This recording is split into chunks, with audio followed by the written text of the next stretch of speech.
Ash Ketchum has seen quite a bit of success in the competitive Pokemon world. We joke about how incompetent he is, especially in early seasons, but he's much more skilled than we give him credit for. Barring a few odd exceptions, he appears to be quite knowledgeable and his skill has improved a lot over the years. However, he was able to grow thanks to the ability to bounce back from any loss. So what kind of trainer would he be if he couldn't learn from his mistakes? If back on that first day in Pallet, Ash woke up and said, "I can't wait to start my Nuzlocke adventure." Yes, today I'm gonna reimagine Ash Ketchum's Pokemon adventure as though it were a Nuzlocke, and try and see if he would ever reach the level of success he has today, or if he'd white out before ever reaching a league competition. Let's find out. What if Ash's Kanto journey was a Nuzlocke? First, let's go over the Nuzlocke rules I'll be using. I'm gonna stick to the simplest Nuzlocke rules and just use two. 1. You can only catch one Pokemon per area, and it has to be the first Pokemon you see, and 2. When a Pokemon faints in battle, it can never be used again. So we'll be going through Ash's adventure, but two major things are different. When Ash would have caught a Pokemon, we'll substitute it with the first Pokemon seen in that area if needed. And when one of his Pokemon faints, it can never be used again. As Ash usually only catches a few Pokemon per region, we never really have to worry about him breaking the first rule. However, with this rule in mind, some of Ash's Pokemon would never have been caught because they weren't the first Pokemon he saw in that area. The second rule is where things will really change. I was gonna follow Ash's journey from the start until he runs out of Pokemon, but that happens episode 1. Pikachu, Ash's first Pokemon, faints to a flock of Spearow, so Ash fails his Nuzlocke with enough time to get back home for bed. Well, that answers that question, so thank you so much for watching. Okay, no, we're not done yet. Since Ash's overall journey ends episode 1, I'm gonna instead go through each region of the anime individually and determine how long Ash can go before running out of Pokemon. Now, we know Ash loses right away, but if Pikachu doesn't faint against those Spearow, how far can Ash get in the Indigo League? Let's just say it would have been a tough road ahead even if we ignore Pikachu's first loss. He would have caught Caterpie easily as ever, but then wouldn't have been allowed to catch Pidgeotto as the bird Pokemon was encountered in the same forest as Caterpie. Without Pidgeotto, a lot of Ash's early encounters would have been game over. Say what you want about the bird's gym record, but it saved Ash's butt a ton. With just a Caterpie and Pikachu, Ash would have still beaten Team Rocket and Viridian, evolving Caterpie into Metapod, but as a Metapod, it is then defeated by a swarm of wild Beedrill, leaving Ash with only Pikachu once more. In Pewter, Ash would have been forced to use Pikachu in his first battle with Brock. Without first being trained by Flint, it's a safe bet that Ash would have lost, ending his Pokemon journey without winning a single badge. Even if we give Ash another free pass here, he's likely beaten again in Mount Moon by Team Rocket, as he doesn't have Butterfree or Pidgeotto to remove Koffing's poison gas with Whirlwind. And even after that, Pikachu might not have been able to beat both Staryu and Starmie in the Water Flowers of Cerulean City, and he definitely would have lost against AJ's Sandshrew in the path to the Pokemon League. Ash would have never made it far enough to catch his other staple Pokemon like Bulbasaur, Charmander, or Squirtle, let alone acquire all 8 badges. No matter how many free passes we give Ash and Kanto, a Nuzlocke here is destined to fail. So since Kanto was so short, as a bonus, let's look at the post-Kanto filler region, the Orange Archipelago. If you've seen my series, What If James Never Got Engaged, you should know that I love this arc.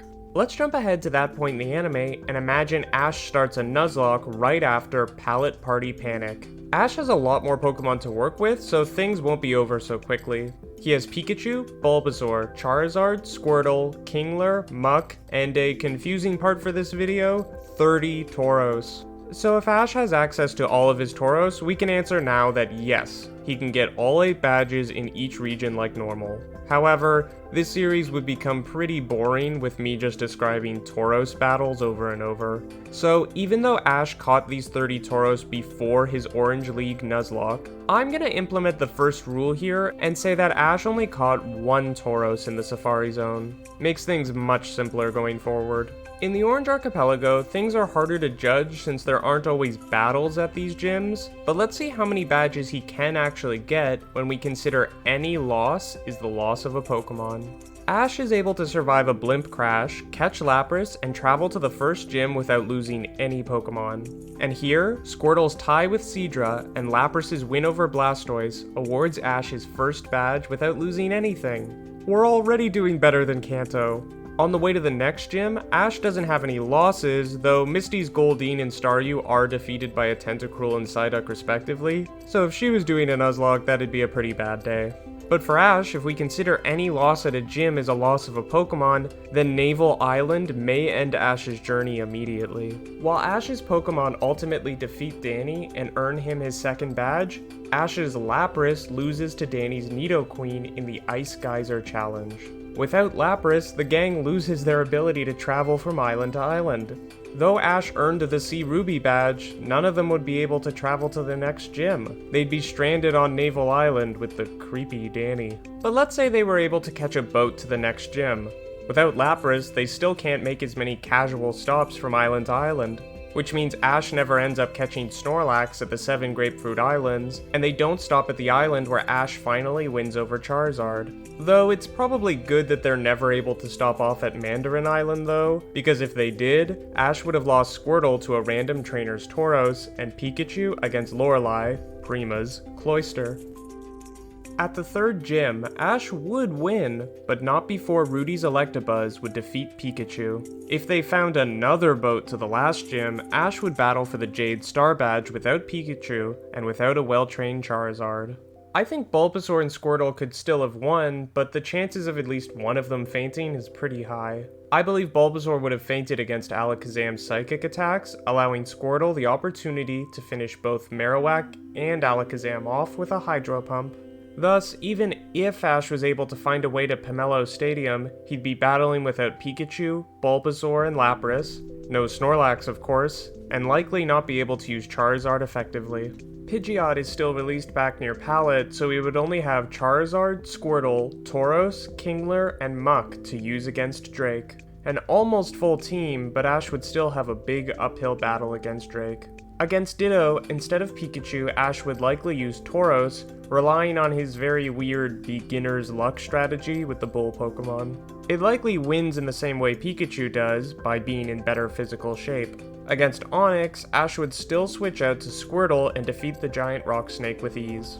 Against Gengar, Ash still relies on his beginner's luck strategy, but Tauros, damaged from one battle already, loses against Gengar and can't be recalled. Without Lapras to then send out, Ash would send out Kingler. And I may be biased, but I think Kingler would defeat Gengar outright instead of the tie that Lapras got, since it has much more experience. Then against Venusaur, Ash would recall Kingler and send out Muck, who I think would be able to defeat the grass type. Even though it's weakened from that battle, I think Muck's bulk would allow it to at least get a tie against Drake's Electabuzz. Thus, the battle still comes down to Ash's nearly full but weakened team against Drake's Dragonite, but this is where things really start to change. Dragonite would have no trouble defeating Squirtle and Kingler with Body Slams and Thunders. Ash would then be left with not Pikachu as his final Pokemon, but with Charizard. Now, as we've seen in the past, Charizard, even when it didn't like Ash, would battle intensely if against a Pokemon it respected, like against Blaine's Magmar. I think that Drake's Dragonite is definitely a respectable opponent for Charizard, and he would battle completely, though maybe still not listen to Ash completely.